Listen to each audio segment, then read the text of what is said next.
ရှင်မမကြီးတို့တစ်ဖက်လေလာနှစ်ဖက်လာတစ်ဆိုင်ရနှစ်ဖက်ရှိတယ်နှစ်ဖက်လောက်ရှိတယ်ဒါစားမင်းနဲ့ပြောလိုက်ဒါစားမင်းနဲ့ပြလားစင်ဒီလား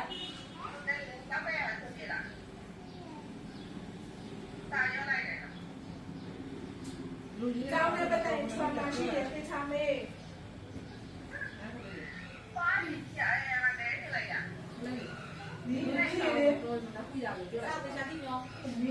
你ပြောလေမလေး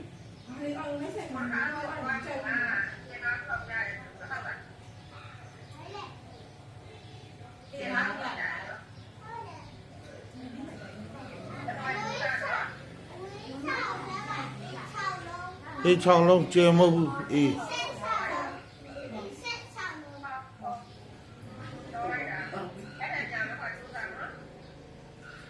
ဂျပန်လာခဲ့မယ်လို့ပြောလိုက်